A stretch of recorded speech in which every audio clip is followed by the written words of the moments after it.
I'll list this way. Okay.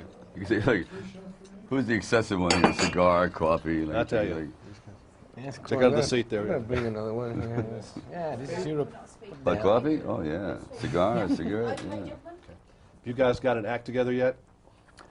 No, you got us. We're still a little naive. Still working on Yeah, this? it's a little raw. Did you guys hang out any in the movie, or did you, since you were adversaries, did you think you shouldn't stay together, or did you go have dinner and that kind of thing?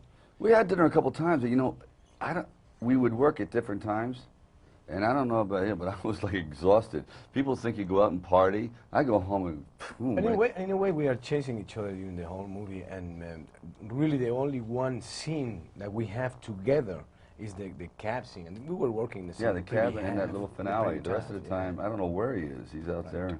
Yeah, but you get the impression as an audience member that you're there together All the the whole time. time, you know, because he's like around the corner all the time. That's the genius of good directing. In this movie, not that you haven't acted in the other movies lately, but I mean, you really got to do some different kind of acting in this film. Finally. And it was neat to watch you do some things that instead of just running and jumping and shooting. Yeah, well, you know, I think at my age, I've got to start to do something a little bit different. And I've done everything physically possible in a movie. I'm really, you know, I'm serious. I'm not just, I've done other tanks and things and fire, whatever. I said, now I have to take the responsibility of having the action inside and have it come out, and then eventually let this character carry the weight of really doing so much physical stuff. And then at the end, we have our moment. But not to be all muscle the whole movie. I think that I can't sustain that any longer. But that's where you started. That's where I started. And I think that if I can slowly move into a different direction where I don't abandon it totally, but stay more in the kind of like the Tom Clancy genre, you know what I mean? Like it's mind and matter. It's not just all matter. You know, I tell you, you've done every kind of movie already yourself. You've had a real nice list of films. You've done Desperado, you got a little Shooting Up. In this movie, you got any scars for me? Anything, any injuries? I got one over here, you can see. Very nice. I got scars. I was bleeding almost every day. No, but he's being modest. He almost lost his eye in this, Yeah. for real. Yeah, I got an accident here in one of the scenes too. Another inch, and he's like playing. Now you know why he movies. charges so much to be in these action movies. Of course, I set that Yeah, accident that's up. right. I don't want to say anything, but that's. But it was funny because in Desperado I was doing my own stunts and I didn't get any, you know, injured. But in this movie that I got a stunt guy doing things for me, I was, you know, in danger sometimes.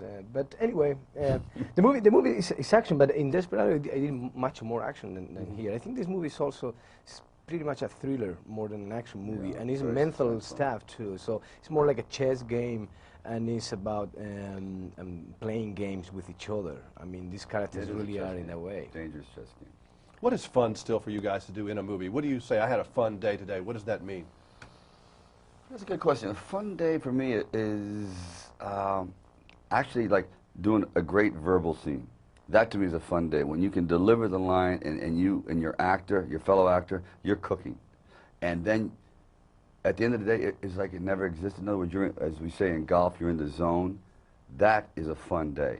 To me, going there and doing stunts all day, that's not a fun day. That's horrible. For me, a fun day is those days that you can break some of those walls that you impose to yourself. When you break and open a new door and you enter in a new space and you discover things about yourself and you surprise yourself. You know, that's the thing that you go home and you say, today I did something useful for myself as an actor. And I guess to see something new that you've done, I mean, when a director can push you to that next step, because you've been doing this a long time, it's probably a little harder to punch you. It is, really. It's the old dog, new trick syndrome. It is, you know, come on, Stallone, stop using the, you know, Rambo voice and the Rocky look and this thing, you know. I saw that in Cobra, don't do that. Believe me, that's the truth. And he would be on top of me, goes, the voice, like, what are we doing out here? Get it up, up. So yeah, he's absolutely right, and I should have thought of that. When you break into a different character, and it works. See, I haven't seen the movie put together. I've seen pieces of it.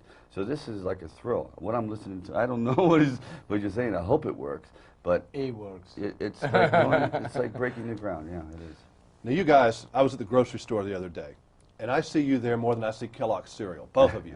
You live your personal. I mean, you can't help it, but you're out there in those tabloids and the celebrity press. Now, I know you're used to it for a while. It must be a little strange for you to be hounded by, you know, camera people that are probably outside the window now on some roof looking at you. Isn't that weird? Yeah, it's weird. I had time anyway because I've been in this profession for a long time now, and if I was not the victim, I've seen a lot of comrades and people around me that they were victims of this kind of behavior. But anyway, the thing is probably I've been a little bit ingenuous at the beginning of my new life, to call this in some way, and I've been treating everybody so nice and so like this, and suddenly I got an answer that was not in that way.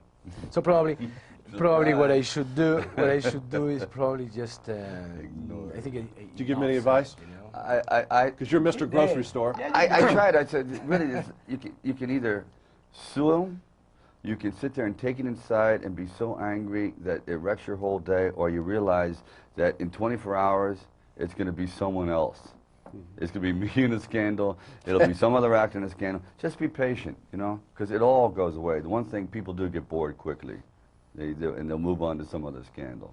But there's nothing you can do about it. I hate it. It's unfair. And I think it's a real infringement on our privacy. But until they change the laws, there's nothing we can do about it. On that note, gentlemen, nice seeing you again. Thank you. Okay, thank you. But you're there all the time, these grocery stores. Oh, I my can God.